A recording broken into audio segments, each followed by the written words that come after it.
Hey guys, and welcome to Natural Aesthetics, the YouTube channel dedicated to true natural bodybuilding, strength and fitness. So I'll be bulking for the entirety of 2016, hopefully cutting down for a competition in 2017. I don't advocate competing every year as a natural bodybuilder simply because it won't leave you enough time to accumulate the levels of muscle mass that you want. You want to make changes every time you compete, and I think year to year it's going to be fairly difficult to accumulate that impressive extra level of muscularity. It's also just going to interrupt your progress. I have a long-term physique of the goal that I want to achieve, the physique that I want to achieve, and if I continually interrupt that by long periods of cutting, where I'm not consuming the amount of food that I need, I'm not able to train as hard as I need, then I'm going to slow down progress, and I'm ultimately going to really hinder the amount of muscle mass that I can accumulate. So I'll be dieting next year. I'll be dieting very hard, but I really advocate perhaps competing once every 2 years or maybe every third year as a natural bodybuilder.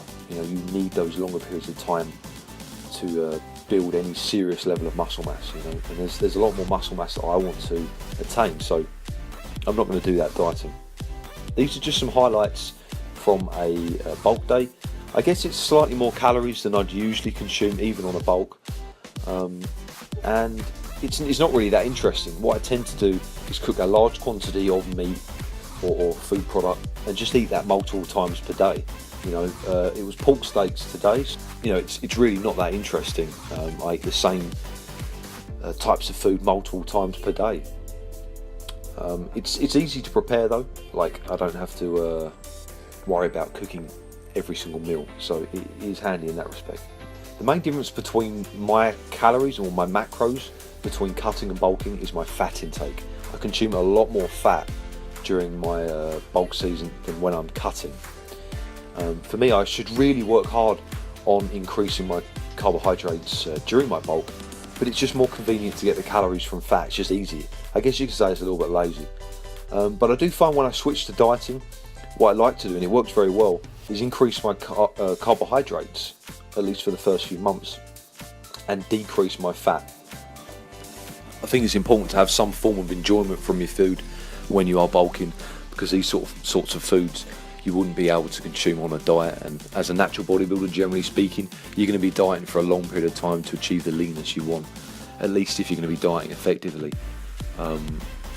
So yeah, it's not something I'm overly worried about. It's something I could perhaps improve to increase my carbohydrates, perhaps to 500 grams, and then drop my fat maybe to 85 to 95, I think would be better. Next week will be my HIT week, where I'll be performing 3 high intensity training sessions, push, pull and lower, as opposed to 4. Each session will be much shorter in duration than the sessions that I'm doing at the moment. So typically I'll be spending maybe 30 to 45 minutes in the gym, as opposed to an hour and a half to maybe 2 hours 15 I'm doing at the moment. The intensity, however, must go up. I'm going to be trying to eke out as much as I possibly can from each set using HIT techniques, which I'll go over in the next few videos. So essentially what I'm trying to do is combine 2 vastly different training styles together in the same training block to hopefully produce decent results. And I guess at the very least, the HIT week acts as a nice break from the volume training that you'll be doing for the first 3 weeks and then the 3 weeks following. So thanks for watching, guys. Hope you enjoy the videos. If you haven't already, then please subscribe. Check out all my social media in the links below. I frequently update my Facebook with pictures, videos, work with clients, etc. So check that out if you can. Stay strong.